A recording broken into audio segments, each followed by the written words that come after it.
السلام علیکم۔ جی، میرا سوال ہے کہ اسلام کی ریسرچ کس طرح کی جائے؟ یعنی کہ اب بائبل، گوسپل اور احادیث کی کتابیں، ان کو کیا محض ہسٹری کی کتابوں کے طور پہ لیا جائے، یا پھر ان سے بھی کچھ نہ کچھ بندہ ٹاپک لے کے قرآن کی آیت کی تھوڑا اس کی ہیلپ سے دیکھے یا پھر محض خالی قرآن کو ہی ہم دیکھیں؟ اب اس میں بھی دو ایکسٹریمز مل جاتی ہیں۔ کوئی ایک کہتے ہیں کہ بالکل حدیث کو دیکھنا ہی نہیں، اور اس کے بعد وہ معجزات کا بھی انکار کر بیٹھتے ہیں، اور دوسری ایکسٹریم مل جاتی ہے کہ حدیث سے ہی وہ زیادہ کرتے ہیں۔ اور پھر آپ جیسی اپروچ ہے تو ویسی بھی اپروچ پائی جاتی ہے، تو اس میں سے کیسی اپروچ ٹھیک رہتی ہے، اور آپ نے یہ اپروچ کیوں اپنائی ہے؟ ہر چیز کو اس کی جگہ پر رکھنا چاہیے۔ آپ دین کو سمجھنا چاہتے ہیں، سب سے پہلے یہ فیصلہ کیجئے کہ دین کہاں سے ملے گا۔ میں نے اپنی کتاب میزان میں، اگر آپ میزان کھولیں گے تو پہلے صفحے میں اس سوال کا جواب دیا ہے، بلکہ پہلے پیرے میں اس سوال کا جواب دیا ہے، اور یہ بتایا ہے کہ دین کی ہدایت ہر انسان کی فطرت میں اللہ تعالیٰ نے الہام کی ہوئی ہے، لیکن وہ اجمال میں ہے، تفصیلات میں نہیں ہے۔ اس کی تفصیلات اللہ کے پیغمبروں نے بتائی ہیں، اور آخری پیغمبر کی حیثیت محمد الرسول اللہ صلی اللہ علیہ وسلم کو حاصل ہے۔ چنانچہ دین کا تنہا ماخذ آپ کی ذات والا صفات ہے۔ اب جب آپ کی ذات سے ہم نے دین لینا ہے تو یہ دیکھا جائے گا کہ آپ نے دین کن صورتوں میں دیا ہے۔ تو جب ہم تحقیق کی نگاہ سے دیکھتے ہیں تو یہ بالکل واضح ہے، اس میں دوسری رائے قائم کرنا ممکن ہی نہیں ہے کہ آپ نے یہ دین قرآن کی صورت میں دیا ہے اور سنت کی صورت میں دیا ہے۔ یہ سنت قرآن کے امتثال امر میں جاری کی گئی ہے، یعنی ایسا نہیں ہے کہ اپنے طور پر آپ نے جاری کر دی، اس کا حکم قرآن میں بیان ہوا ہے۔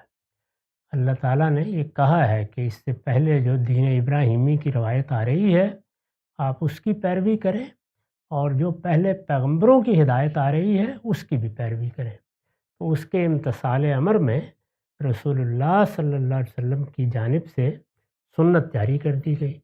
وہ سنت مسلمانوں کے اجماع اور تواتر سے منتقل ہو گئی ہے، اس کے لیے کسی کتاب کی طرف رجوع کی ضرورت ہی نہیں ہے۔ چنانچہ دین کی کتاب صرف قرآن مجید ہے، اللہ تعالیٰ کے دین کی کتاب۔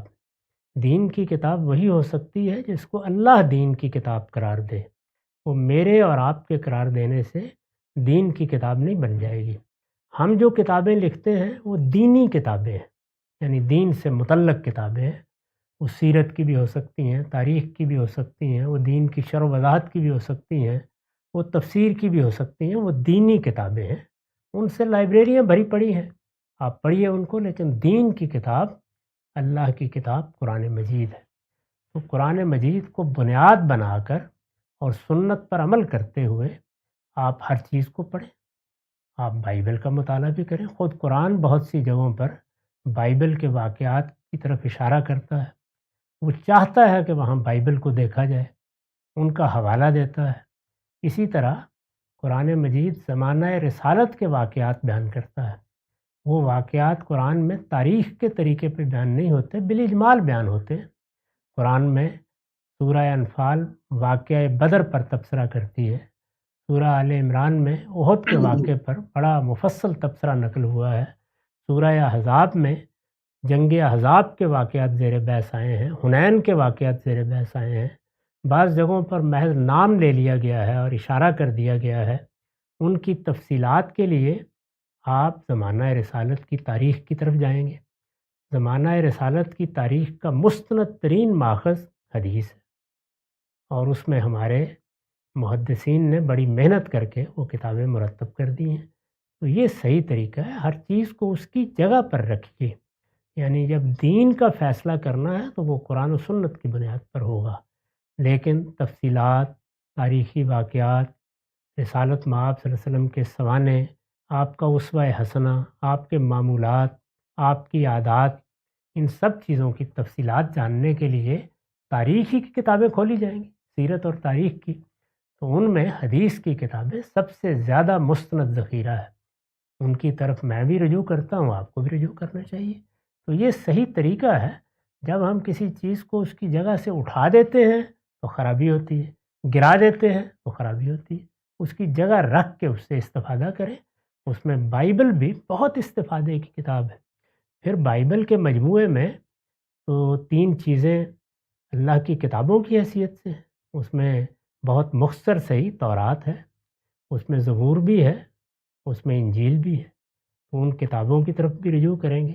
اللہ کی کتاب قرآن مجید سے پہلے وہ دین کی کتابیں تھیں، ان کو اس حساب سے پڑھا جائے گا۔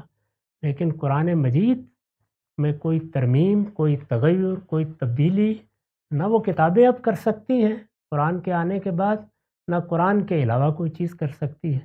تو قرآن کو بالاتر مان کر، قرآن مجید کو قطعی دلالہ سمجھتے ہوئے، قرآن مجید کو اللہ تعالیٰ کی طرف سے فیصلہ کن اتھارٹی قرار دے کر آپ جس چیز کو چاہے پڑھیں، اس میں کوئی خرابی کی ضرورت نہیں ہے۔ بعض اوقات لوگ افراط تفریط سے کام لیتے ہیں، کبھی کسی چیز کو گرا دیتے ہیں، کبھی اٹھا دیتے ہیں۔ جگہ پر رکھنا یہی عدل کا تقاضا ہے۔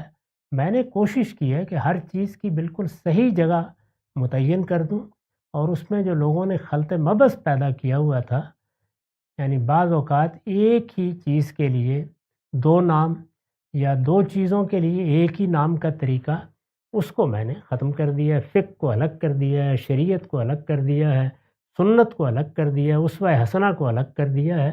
یہ اسی مقصد سے کیا گیا ہے تاکہ چیزوں میں کوئی اختلاط نہ ہو اور ہر چیز اس کی صحیح جگہ پر آ جائے۔